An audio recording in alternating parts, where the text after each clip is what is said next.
Okay,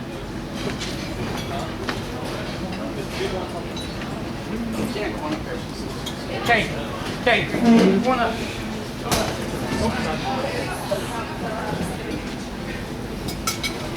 Well, I have a coach's voice, so I shouldn't need a microphone. They're going to share one up there. One of the things I wanted to start with is great teams and seasons like they had in 2005. They don't happen in just that season. There has to be a foundation that is built, and I wanted to briefly touch upon that. 2002 and 3, Coach James Buddy Biggs, you take over a 13-14 team. You went 12 and 17 that first season. I'm sure that's not the record you wanted, but did you see something that year that you thought, oh, this team's going to be special? Yeah, I mean, is this on?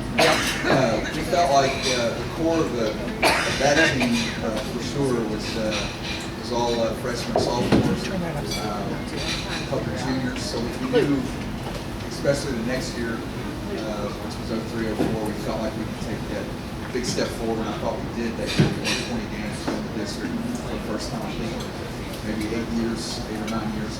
And got to the regional semis and lost to a great Mason County team that was the defending state champions.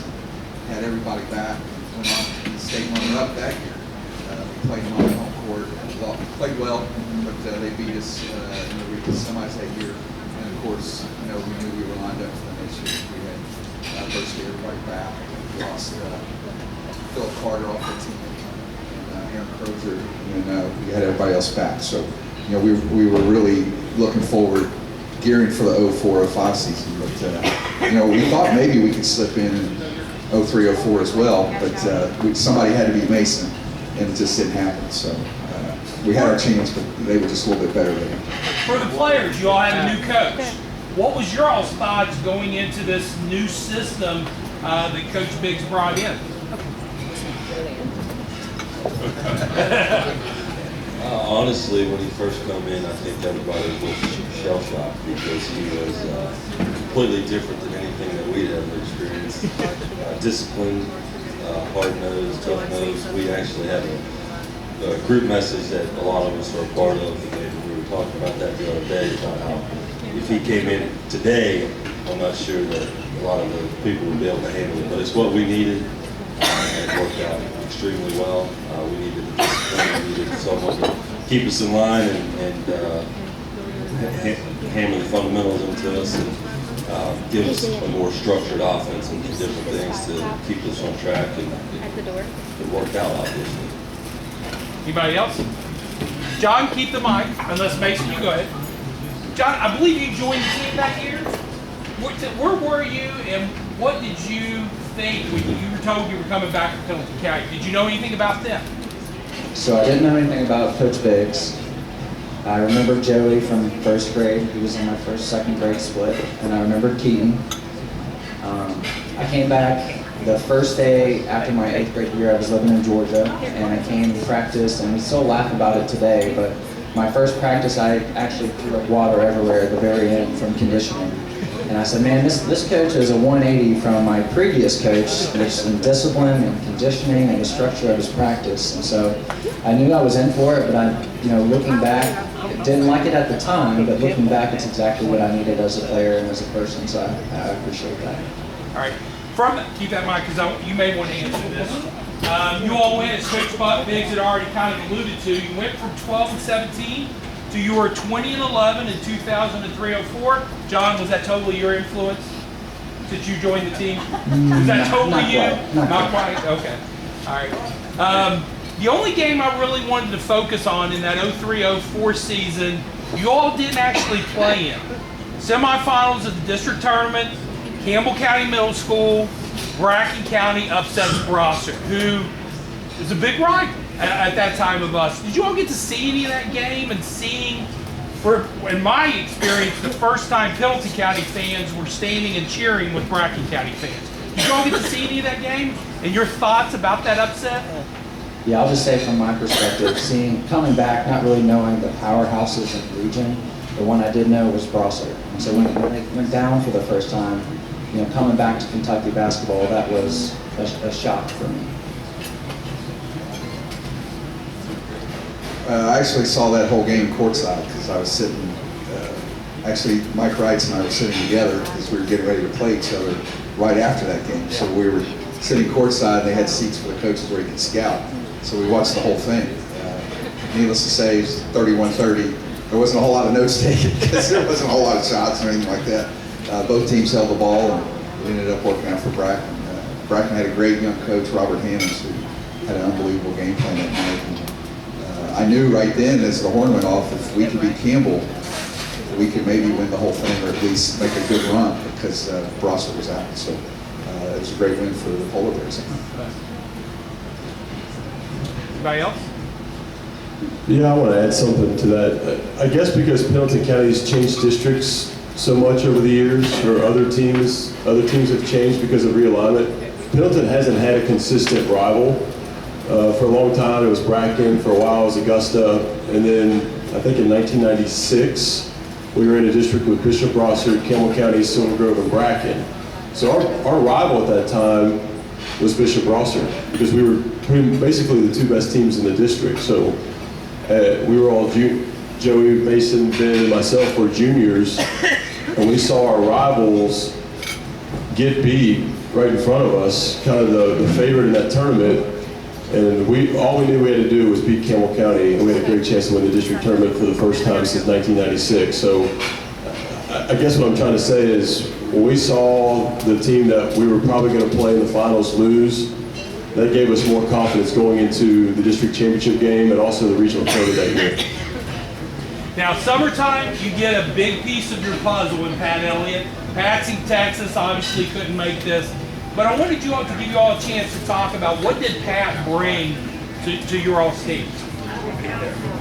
Pat was sort of the icing on the cake. That summer, going into the 05 season, we were 28-1 without Pat Elliott. So we knew we were going to be a really good team. But Pat brought another body that gave us another scoring threat. He was a phenomenal rebounder. He had great passing skills for a big guy. So once we got Pat Elliott on our team, we went from being a really good team to a great team. And he was exactly what we needed for that year. Mason and John, I remember a lot of times Pat would get the ball on the elbow and he would start to drive and they would collapse, and he, like Keaton mentioned, he had great passing skills and he would just kick it out to the three-point shooters. Yeah, absolutely. That's Keaton said, bringing Pat in and his passing skills. Yeah, all we had to do was make sure we were in the right spots. You know, we half the time we were in a play and running, but always being in the right spot. That would find us. It also helped allow Keaton to being one of our taller players, come outside and shoot the ball with us. We didn't have to stay inside and playing the paint for that year that Pat was with us. So yeah, definitely a big help. Just being in the right spot and being ready to kind of knock down the shot when the opportunity arose. Anybody else? Yeah, I'll say just in the transition, if Mason and I were in at the same time, we knew our lanes that we had to run to get the fast break. And Pat is obviously a great passer, so if I was in the right lane, Mason's on the left lane, there's always an opportunity to have a kick out and always to be ready to shoot. I mean, that's what we're taught being a shooter. So Pat definitely added that. And I think from a personal note for me, Pat, came from Jackson County, came here, and now he's married to my cousin. So he's become a part of my family. So not only a basketball family, but a nuclear family. I think that's pretty neat. Did you all have a favorite lane, favorite side to run, or? No, not really. Wherever I would score the most. Yeah, it didn't really matter, but like I said, we were always in something. Coach had a great fast break series, and as soon as we got the rebound, we were off. We knew exactly what we were going to be in. We knew where we were supposed to be before probably, whoever got the rebound before their feet hit the ground. We knew Tyler was going to be out on the wing, catching the ball. We were pushing the ball up the floor. We had our 5 spots, and if we could get there was a good chance that we wasn't even going to have to set up and run one of our actual offensive plays because we had, 4 or 5 fast break plays that we were already in as soon as we had the ball and we knew as we were heading down the court. Joey, did you have something? I was just going to say from my standpoint, I think Keith's standpoint with regards to Pat, he being the presence, the inside presence, he allowed us to sort of open up, and I think I actually played the 3 in high school as opposed to the 5 in college. But it allowed Keaton to play the 3 and the 4 and be on the perimeter more. And then it also on defense allowed us to match up with guys that weren't just in there pounding, so it gave us a little bit of break. Because Pat, obviously, his body's a little bit bigger, not taller necessarily, but he was built for that. So I think all around defensively and offensively, it helped open up the whole floor for the whole team. Coach Biggs, summertime, a lot of summer camps, scrimmages. Any memories of that summertime that you have? Was Pat with you during those? And if he was, again, back to what I said earlier, were there any games or scrimmages that you just went, man, we're going to be really, really good? Well, answer one of the, Pat was not with us. Okay. He did not play any of the summer games before the 04-05 season with us. As Keaton mentioned, we went 28, 29, and 1 that summer. The one that stands out to me is the Warren Central game because that's the one we lost. So That's a typical coach answer right there. You remember those? I was pretty upset, even though we had a great summer. We knew we had a chance to be good, maybe even special. But when you're in the summer, you're not, because it's so far away. The district region's 9 months away. I was just worried about the next summer game. I was worried about the next practice, the next drill, the next. Our lives as coaches were compartmentalized. About 5 minutes at a time. So I was never looking ahead of that 5-10 minute stretch of whatever drill we were doing, whatever play we were running, whatever summer game we were playing. That was my only focus because I just felt like hopefully the end would justify the means during the middle. But the only one that stands out to me is the one we lost. Such a coach answer. That's good. Start talking about the season, and I didn't remember this until I started reading through. You were supposed to start with Brossart. That was going to be the only home game. There was a car accident that a Brossart player had, and the game got rescheduled to January. So you spent the whole month of December away. Your first home game was on January 15th. I mean, what's that like knowing you're gone the whole time? First off, Coach Biggs did a great job of making sure that we played a very difficult schedule. One of the reasons we had success in high school was because Coach Biggs literally took us to Vanderbilt in the summer, Western Kentucky in the summer, Morehead State in the summer, NKU in the summer, Xavier in the summer, and all across Kentucky during the season. I mean, we opened up our senior year playing the #1 team in the country. We wouldn't have if one of the Cider boys, didn't pass away. That's why that Brossart game got moved. But Coach Biggs' mentality was prepare us for the postseason. And for us playing all over the state against really good competition, when we went to those neutral sites in the district, in the region, or playing in a hostile environment anywhere, we were prepared. And that's a credit to Coach Biggs for really amping up the schedule, making it difficult for us. And a pretty cool story that I actually didn't know until maybe a few months ago, like we had with our Joey mentioned our group chat. That Oak Hills game actually wasn't even supposed to be us, correct? Yes. So that game originally wasn't out on our schedule. So I asked in the text, how did you schedule that game? How did we get that? And I'm going to tell them that story. Brandon Salzman, who's now the coach at Lexington Catholic, I'm sure everybody knows who he is. He's had unbelievable success there. But in those days, he was at Bourbon County. They hosted the Kentucky Bank Classic, which they still do to this day.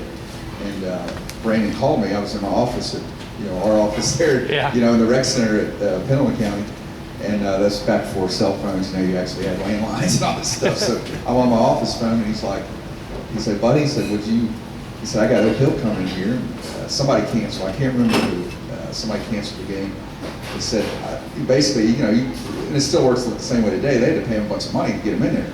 So he was scrambling. This was, I want to say it was probably July or August, right when school started. And he said, I've got to get somebody to play these guys because I've already paid them, whatever it was, X amount of dollars, and they were coming. And he said, what you playing on? I said, blankety blank, you got it. Sign us up. We'll play him anytime, anywhere. So I just felt it was a great opportunity. We knew we were going to be pretty good. And just to get these kids a chance to say they played the #1 team in the country. How many opportunities do you get to say that? I don't care whether it's sports, business, whatever, you can say, we're going to play the number one, we're going to compete against the number one team in the nation. I just think, win or lose, that's just an opportunity. I felt the kids, I just couldn't pass it up as a coach. And that's probably the game that we all get asked most about. Playing the first game of the season, not that last game when we finished the Rucker Marine, but that first game is one that a lot of people want to ask questions about. So, What's your most, what question about that game do you get asked the most? what was it like playing against Kevin Durant? Well, speaking of it, I think they had like 7 or 8 players maybe that went on to Division I college. The kid who went to Syracuse, Durant who went to Texas. Was it Ty Lawson? Yeah, so they had, Who did you each guard? well, I think my assignment of the game was Eric Dudendorf, who ended up playing at Syracuse and having some magnificent runs in the NCAA tournament, putting all kinds of numbers and buckets during the NCAA tournament. Keaton probably was on Durant the whole time. Not sure who Joey was. Yeah, a guy that was built. Yeah, Jamont Gordon, a guy that was built like.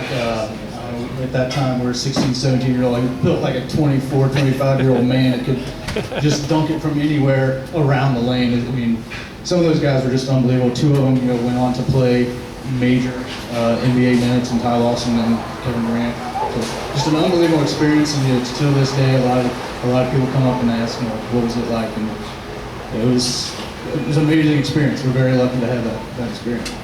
Keaton, I know you have a funny exchange with Kevin Durant, which I want you to tell about, but also I want to know if any of you all had any conversations with the players.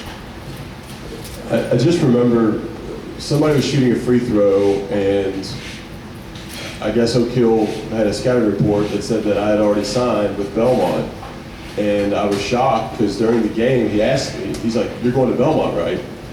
And I'm like, wow, Kevin Durant's talking to me. So I responded, "Yes, where are you going?" He said, "I don't know yet, probably the NBA." And then I boxed him out really quick. But no, it was, I tell you what that game gave us. It gave us hope. Because for a quarter, we were right there with them. With all the talent that was on the court for them, for us to compete with them for a quarter, and Tyler Maines did not play that game. So we were missing our starting point guard, and we were still competitive for a little bit. After that game, we feared no one. We feared no one. And I think we lost 5 games that year. Number 1 to the number 1 team in the country, and then 4 games to the top 25 schools. We obviously played a difficult schedule, and for us to win 29 and only lose 5, that says a lot about our team. Coach Biggs, you actually said in the paper, you told Falmouth Outlook, that was the hardest team that they would play all season long. And it is true, exactly what I talked to. You had a star-studded crowd with a lot of people from UK that was there. After that game, you went to River City Classic, played in the field house. Joey, you went off in that, I don't know if you remember, but you all played a Wings Academy from New York, University Heights. You had 24 points against Wings Academy. You had 29 points versus University Heights. Is there something special about playing in the field house that just gets an athlete going? I absolutely think there is. Specifically back then, at that time, the region was only played at the field house. So every time we were at the field house, we knew it was something special, something important. We always had a tournament, usually, that was at Mason County.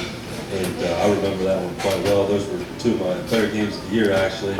And that was at the beginning part of the year when Pat was still starting to fill in. So I did have more shots and more opportunities. But it made us better when Pat got filled in.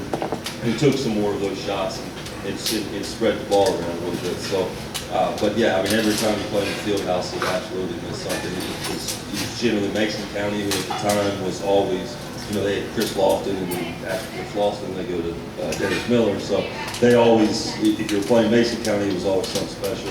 Or it was a tournament, or specifically, it was a region tournament. And that's, what we lived for, was that region tournament. Unfortunately, the last game that we ever played at the field house was when we got to raise the trophy and cut the nets down. So it's always going to be something special for all of us, for sure. John, that was your first experience playing in the field house. They had grew up with that mystique. What did you think about it when you walked in there? And Coming from Georgia, I went to a private school there, so the gym size was a lot smaller. So walking into the field house and seeing the crowd there, just seeing the lights, knowing that it was a bigger stage, it really kind of set the scene for, I got another year, 05, 06 than these guys, so I got to play in some more tournaments. But, when you go to the field house, you're either playing in a summer tournament or a tournament around Christmas or the region. And so the stage is a lot higher, and the field house really sets the stage well for that. anybody else? Yeah, the field house is still a special place today. My son, we play in Maysville every Saturday. He played in a tournament there last year, and every time we get by there, he says, "Man, I want to play there. I want to play there. I want to play there." So yeah, it's definitely a special place for not only us, but anyone in the 10th region, really. Okay. From that, you go on to the Lexington Catholic Holiday Classic. That is when you all really make your splash onto the state scene. Coach Biggs, going into that tournament, what was your goals for knowing this is a loaded field? Just the best teams in the state are there. What was your goals going into that tournament? Well, we played, I was actually kind of worried about it, because this, former coach too, back in those days, the Fifth Third had many teams in it, so some teams got a bye and some teams didn't. We didn't get a bye because no one knew who we were yet. I had to kind of beg, call, scratch, do whatever to get us in it. So we played the day after Christmas, I think it was like 10 in the morning, or noon maybe. So we had like one of the first games of the tournament. So, do we practice on Christmas Eve? How do we get ready for this game? And we had to drive to Lexington because, you couldn't stay in a hotel on Christmas night and stuff like that. So I was really worried about the first game more than anything. So going into it, we were playing Madison Central, so it was a great program. So we just wanted, as a coach, I just wanted to get by that first game. We did. We didn't play great, but we had a little shoot around that morning, drove down, played. So I was kind of relieved just to get that first one out of the way because, I didn't want to lose, go into a loser bracket. We wanted to play the best that were down there, and we got that opportunity because Scott County had the bye, and were waiting on us day 2, and they were 10-0 and ranked number 1 in the state. So as a coach, I wanted these guys to have that opportunity, but I was worried because we had to get past Madison Central to get that opportunity. So the only thing I was worried about was getting past them. Well, you beat Madison Central by 12 points. Like you said, you're playing the undefeated, number 1 ranked Scott County. You trail at half, 32-22, but you come back, you win 69-60, and you tell the Outlook you cannot underestimate Hart in regards to this team after that victory. What did you see in these guys? What did you mean by underestimating their heart in that comeback? Well, they were, we were down. We actually, with 4 minutes to go, basically in the third quarter, we were down 40-24. So in 12 minutes, we basically scored 45 points. We really came back and kind of put it on those guys, and they were really good. I mean, they had Jared Carter, went to Kentucky. They had Matt Walsh, who went to Marshall. They had Bud Mackey, who would have gone to Indiana, but he got into some trouble. I mean, they were loaded. So I just felt like it was a real gut check for us to beat the number 1 team in the state after they were kicking us pretty good. Because we were a high-powered, good offensive team. We only scored 24 points in 20 minutes, but then we scored 45 in 12 minutes to win. I was really, that particular game, I was really talking about Joey, because Joey played hurt the whole game. He had some ankle issues pretty much the whole season, and he had re-injured his ankle during the game. And I had taken him out, and I was trying to think long-term, short-term, what do I do here? Do I put him back in?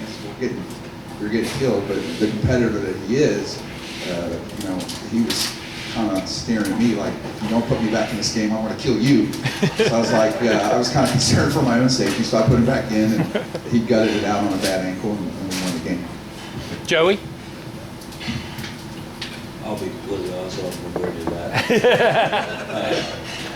But I think that the quote says it all about every one of us. I mean, I think that it's about the heart. I mean, we obviously had talent, we had skill, and we could shoot, and we could score, but we didn't have, anybody that went to the University of Kentucky. I mean, we didn't have that type of talent, and so I think that we had to, use our heart and really show our determination to keep pushing on. So it obviously worked out.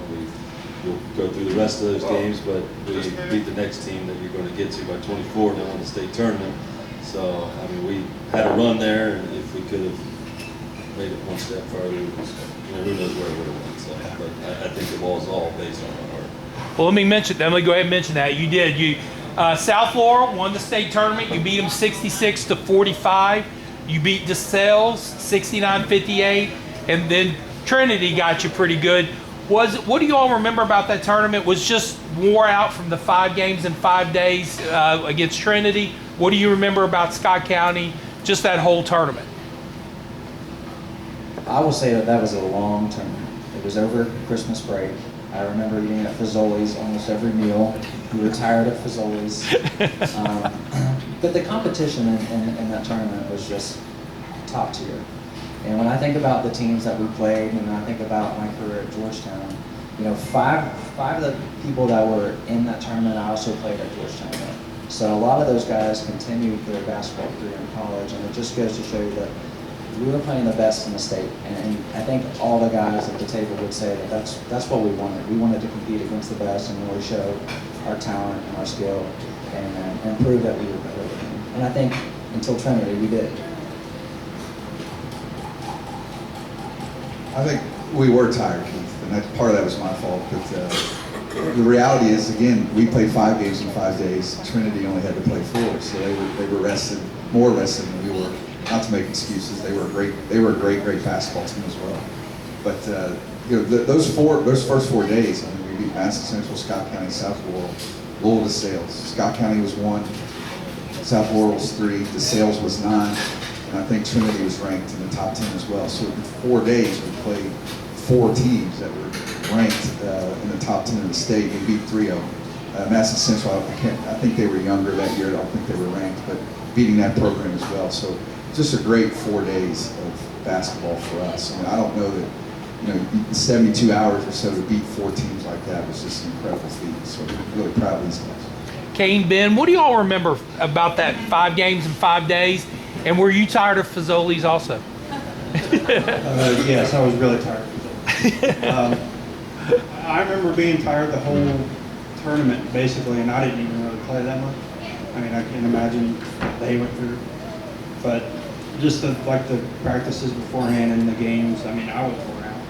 So, I mean, my job was basically just to get them ready for the game because, I guess they were way better than I was. So.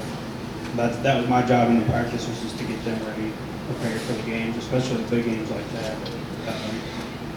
Playing those hard teams was probably way more beneficial than we ever probably would have thought of as far as getting us ready for this district and the region and stuff like that. Did you all travel there every day, or did you get to stay down there at all? We stayed in that hotel, yeah. Because that can be as exhausting, just not being in your own bed and laying around all day. Kane, what do you remember? I like Fazoli's pretty good, but by the end of the week, it started sucking pretty bad. How many breadsticks do you think the Wildcat team ate that week? Oh. Too many. Way too many, yeah. It ended up helping out, though. What I remember most is the turnout of fans coming to each game. Like, the further we made it, the more fans we got, and that helped us too with momentum getting farther in the tournament. Okay. When I write the story, I'll probably not mention the Fazoli's thing because we may want to get advertising from them sometimes. You start the new year by just beating the snot out of Harrison County, but then you suffer your first 10th region loss to Montgomery County, a team that you would play maybe a little bit later in the season a couple times. Your first home game is you just beat the snot out of George Rogers Clark 68-39, and there's Brossard. You're number 3 in the state per the Licking House ratings, number 1 in the region. They're 15th in the state, and number 3 in the region. Keaton kind of already alluded to this, but I wanted to touch base with the rest of y'all. Is it fair to say that they were your biggest rival at that time? Yes. So our sophomore year, we lost in the district championship game to Brossard, I think by 8 points. Our junior year, we lost to them at Brossard, but we beat them for the first time at the Mason County Invitational Tournament. So we knew that we could beat Brossard. And prior to Coach Biggs getting to Pendleton County, we hadn't beat Brossard in a long time. And our junior year was the first time we beat them. So we knew going into that game against Brossard at home was a huge deal. At the time, we were ranked number 1 and number 2 in the region. Unfortunately, we were in the same district, so we thought that there might be a chance we would have to play them in the semifinal or quarterfinal game in the district, which ended up happening based on a blind draw. I remember the hype was so big for that game against Brossard. Going into it, we felt like that playing on our home court was a huge advantage. And as everyone in this restaurant knows, playing at Pendleton County is a huge home court advantage. Teams fear coming to play at Pendleton County because it's a hard place to play. So for us to win that game at home gave us even more confidence going forward. And John made a shot at the buzzer to beat Brossard.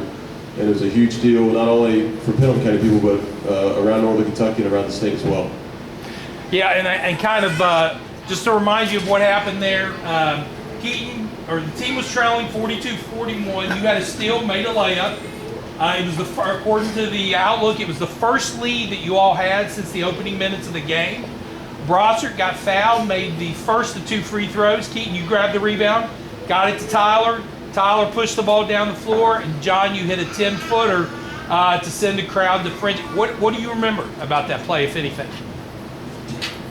Yeah, Joey just said it. He said floater, which is always my favorite shot, going to the baseline. But I do remember, and I bring it up to Coach Biggs all the time, is that he had Mason at the scores table to check in for me.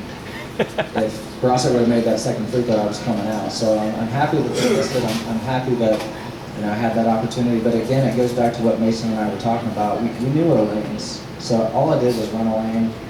Keaton got the ball to Tyler. Tyler got it to me, and I remember going baseline with Keith Smith, who was 6'5", 6'6", and I just let it go. And it went through the net. I just remember the crowd going crazy. And we comment about going through after the game ended. That ended the game, but going through and shaking hands and just how excited we were and how excited Coach Sims was. He's not here, but there's just a lot of stories to tell. And I think when Keaton talked about it earlier, how Brossard was the other powerhouse, and they were our arch rival. Not growing up in Pendleton County for the entirety of my life, coming back to that, and then hitting a shot against our rival. I feel like I kind of put my foot back into Pendleton County and really was ready to continue to be a Wildcat. So Cool. That's very cool. With regards to Brossard too, when we were younger and playing AAU ball and everything, we always played a team that was called Providence Bank. I think it was called Providence Bank. And they had McDowell and Smith and all these guys. And they used to beat the heck out of us every time. We might make it to the finals every time, and they beat us. I don't know if we ever going to beat them when we were younger. And then when we finally got that hurdle and beat them, and the way we beat them, we knew that going forward we were going to be able to turn the table on them a little bit. And so that gave us the confidence we needed to for the next times that we would be ultimately the most important ones. Keaton, I know you told me about your dad's distaste for Brossard. Are you and Kane ever allowed to wear green in his house? No. That goes back. My dad's a Camel grad, and his rival was obviously Brossard, and then he had sons that played for Pendleton County, and ironically, our rival was Brossard. So that's just a long time of him disliking the school up north. All right. Coach Biggs. Go ahead. Funny story about his dad about that. Okay. We're walking into the field house their junior year, and I don't know why, but they were in ahead of me. I was walking up those side steps where the bus lets you off, and Keith was behind me. And the whole way up the stairs, he's just like, 13 in a row, Coach, 13 in a row. I'm like, is he talking to me? I'm looking around, there's all kinds of people. There's a huge crowd there that night. I said, Keith, what are you talking about? He said, because we've lost these guys 13 times in a row. He's so tired of it. So we get into this like kind of halfway heated exchange outside the gym, outside the field. I'm like, Keith, I said, number one, I wasn't here for all 13 of these. And number two, it's not like we're trying to lose these guys. I said, and I think I told them we're going to kick their, whatever, you can add your own adjective. I said, just stay here and watch. And we did. Coach, actually keep that for a second, because you, after that game, actually the previous 3 or 4 or 5 weeks, you kept on quoted in the paper with a similar point. And after the Broadstreet game, you said, the trend of playing great overall defense is why this team is so successful. Keaton Belcher and Tyler Maines always seem to draw the toughest defensive assignment. What made this group such a great defensive team? Well, I think number one, their length. We had enough length where these guys were pretty interchangeable. So if somebody did get in foul trouble, I could slide a guy over. I knew Mason or Joey could take Keaton's man, or vice versa, things like that. Their tenacity, the way they approached the game, they understood they were really, really good offensively. They knew that, but they also bought into the fact that if we want to win it all, we want to go ruck, we've got to play defense. And they bought into becoming an elite defensive team as well. And Keaton some nights would guard the other team's point guard. Some nights he would guard the center. We had that versatility all 1 through 6 really. And at that point in time, in the middle of the year, Keaton and Tyler did draw the toughest defensive assignments. But by the end of the year, this guy sitting next to me was drawing the toughest perimeter defensive assignments. So they all were long, they all were quick, they all were tenacious, they had character. And again, interchangeable is the word that keeps coming to my mind, because whatever was going on in the game, in the flow of the game, we could make an adjustment and just move one guy over or slide a guy to the 2-man or the 3-man or whatever, and we didn't have to worry about it. And that was a luxury for me, obviously, as a coach. Now, Jody, I want to go back to something you said at the beginning. I'm a defensive coach, and of course I was a Lady Cat coach while you all were doing this.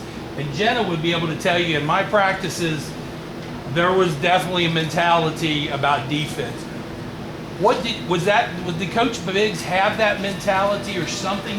You had talked about what he had brought to the team.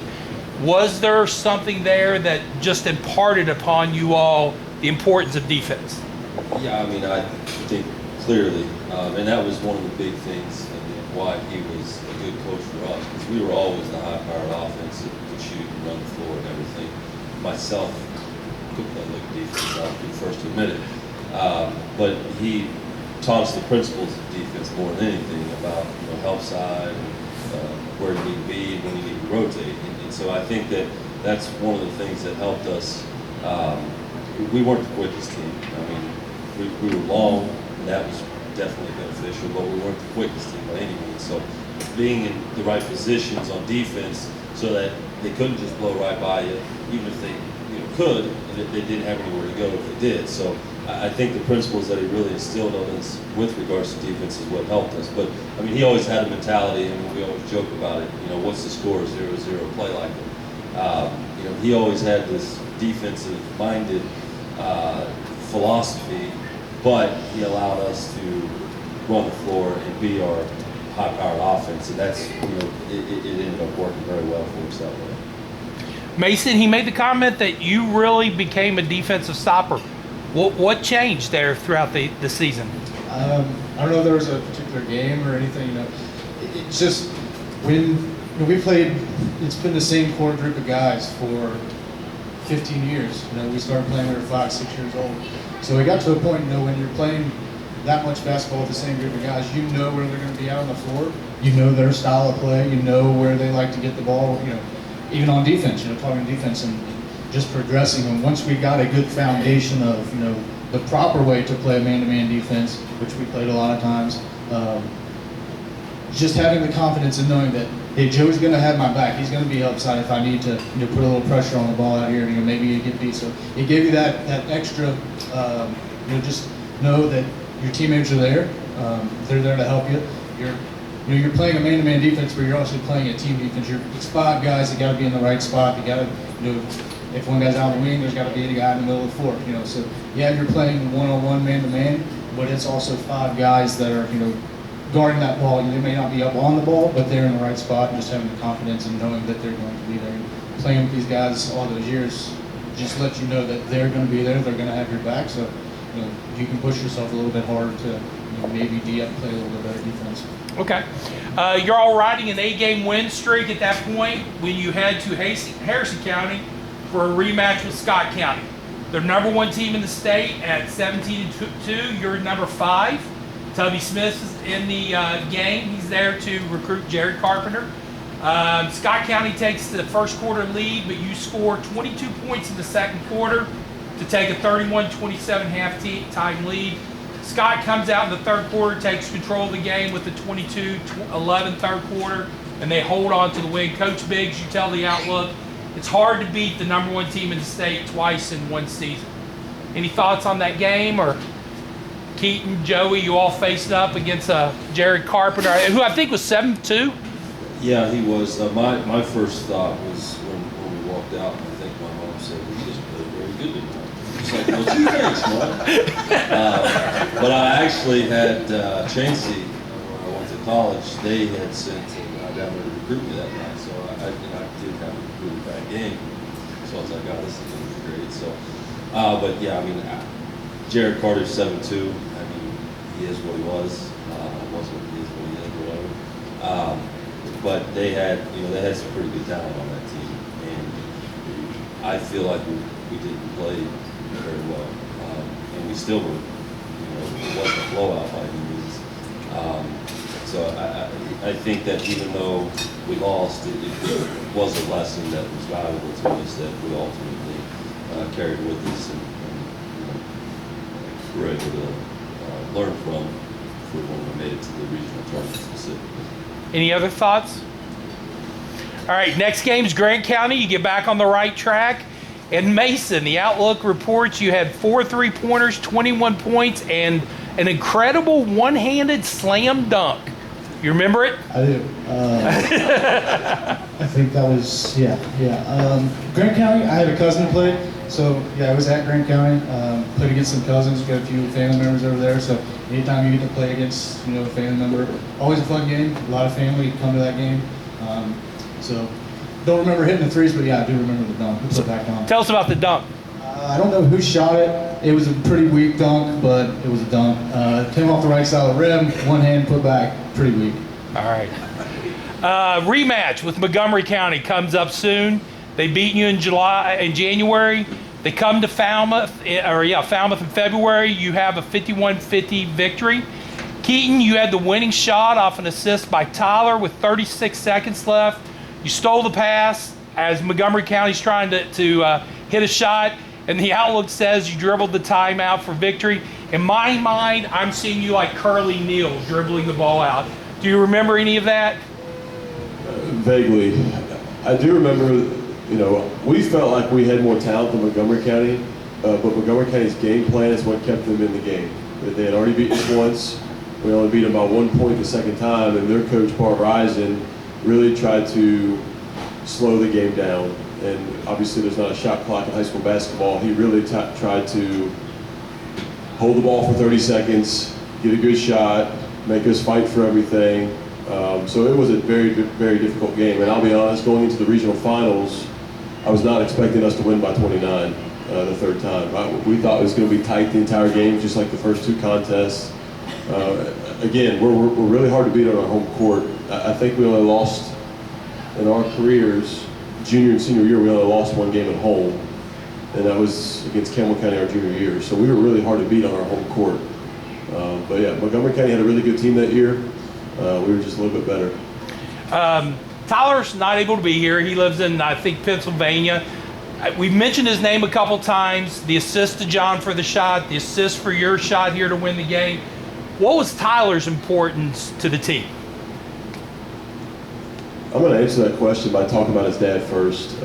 I think we can all agree that Mark Maines, Tyler's father, is a big reason why we were successful. Mark started us at a very young age, drilling fundamentals in our head. And I remember him renting out Northern Elementary's gym, Flower Creek's gym, Plum Creek's gym, just to get an hour or 2 a night or a week to drill fundamentals in our head. And when we first started, we were not very good. We have the home videos, we would get beat a lot, we did. But We kept practicing. Mark kept getting us in tournaments on travel teams. Mark Maines is a big reason why we were successful in high school. And Tyler was our point guard. He was tough-minded. He was a great defender. He was very unselfish, meaning that he didn't care to get us the basketball. He just wanted to win. Tyler was a huge reason why we were successful all the way growing up. He was a great high school player. Coach Biggs, point guards are always, and I've said this about Jenna before, she was my point guard. They're an extension of the coach out on the floor. Tyler was your point guard. What? Yeah, Tyler actually at that point, I mean, he was a junior. These guys were seniors, but he had been starting.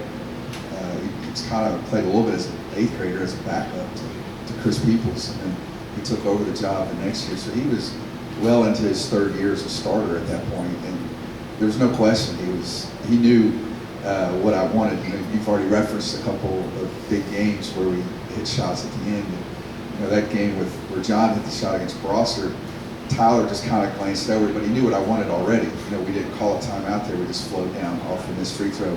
We got right into one of our favorite pet plays called Thumb Up. And just a high screen roll. We rolled Pat, and he helped, and he hit John. John ripped and went baseline, hit the floater. But, you know, I didn't have to call a timeout there because I had him on the floor, and he knew what I wanted, and I knew that he could execute what we wanted. So, you know, we didn't have to call anything. We just kind of looked at each other and he knew what to run. So, going back to that Montgomery game real quickly, though, all of my assistants weren't able to be here today. Brad's coaching down at Pikeville. Coach Sims had an engagement with his son today. But Mike Miller is here. He was one of our assistants. Jim Mock's not here either. But I was very, very blessed to have a great staff. And in that Montgomery game, I was telling you about the versatility, interchangeable on defense parts that we had. Keaton had been guarding a 4 and 5 man the whole game. The last possession of the game where he stole the ball, we were coming out of timeout. I think Bard had called the timeout, was setting up his play. Mike grabbed me and said, "We've got to put," it was one of the rare instances. Brett Kelly was a great player for Montgomery that year. He kept beating Tyler. They were running some screen roll action. He kept beating Tyler on that. And he said, put Keaton on. So we made that adjustment for the first time all game. We had a 6'8" guy on their 5'8" point guard. And he couldn't see to make the pass, and Keaton used his length to steal the ball. So, you know, having great assistant coaches like Mike was one of the reasons a huge reason we were successful as well. To make that, to have the guts to, you know, make that call. He hasn't guarded this kid the whole game, but with the game on the line, he was like, put him on and he'll get it done. And I listened to him, thankfully, and we did it. Keaton made the play, and the rest is kind of history. So, but Tyler was a great player, tough. Defensively, he didn't score a whole lot that year because these guys did all the scoring, but he was unselfish, got on the ball, I think he ended up with almost 500 career assists for us. Just a great game manager, knew what to do, where to get these guys the ball where they could score. But he was tenacious on defense too. He always guarded the other team's primary ball handler and gave him fits 84 feet. And by doing that, he got these teams out of their offenses. I'll tell one quick story on him. His senior year, these guys were gone, but Kane's the one who actually did it. We had open gym. It was October 14th. We're starting practice the next day. It was our last open gym. And Kane hit Tyler with an elbow. And Tyler came over to us and said, I think I need to leave, go home, and go to the doctor or something. We're like, what's wrong? And we looked at his nose, and it was literally an L. I mean, it was just hanging on his cheek. And we almost like threw up as coaches. We were like, oh my God. He drove himself to the doctor. The doctor set the nose. He practiced the next day. Never missed a day of practice. That's the kind of toughness these kids have. Okay. And I would say one thing about Tyler, the things that the community didn't see, is that he was probably the biggest gym rat. I mean, he was always there before school in the summer. He was the first person to get my ear when I moved back to Kentucky to say, hey, let's get in the gym, let's get in the weight room. And I think sometimes that's overlooked because he put a lot of hours in the gym with Mark, and it got a lot of us in there when we didn't want to be in there. Well, I know the shoot away that the first one we bought, Lady Cats paid $1,000, but the Wildcats paid $1,000, and Mark Maines paid $1,000 out of his pocket to buy that $3,000 machine. And Tyler would put up 500 to 1,000 shots every day. I'm just going to say one more thing about Tyler, and a lot of you may not know this. So there's been a lot of great players at Pendleton County in the last 60 years. Nobody's won more varsity games than Tyler Maines. He holds the record for the winningest player ever at Pendleton County. That speaks volumes of the kind of person he is and the toughness of the player he is. Okay. Senior night. There was a picture in the Outlook, and probably some of you are in this picture, and it showed that the crowd waiting to get in on senior night went down the school, across the parking lot, past the Board of Education, and down to the lower parking lot for them waiting to get into the game. What do you all remember about the support you got from this community throughout the season?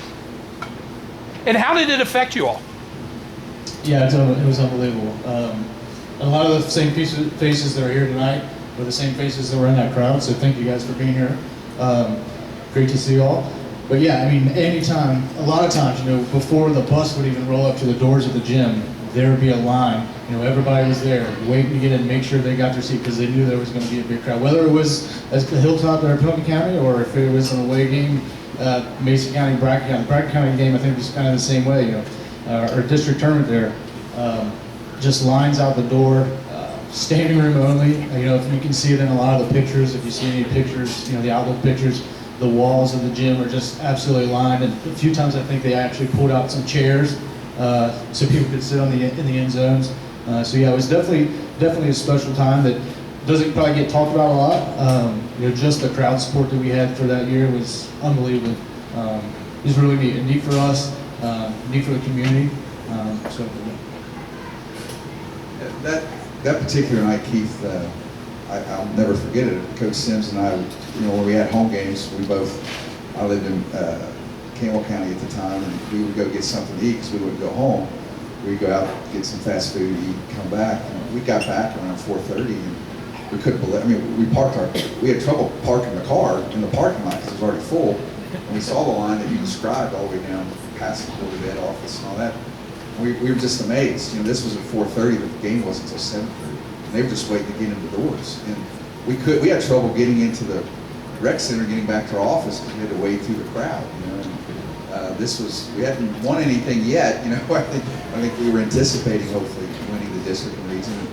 But I mean, they were giving us like a standing ovation, and we're just trying to get in and change our clothes, you know, to get ready for the JV game. So that type of support, it's just phenomenal. I can't describe to you how important it was for our success, and how much these kids and coaches, you know, we were grown men at the time, obviously. We didn't want to let these people down, and we worked extra hard, you know, not to let them down, because the outpouring of emotion and support was just, it's really indescribable. You had to be there to see it.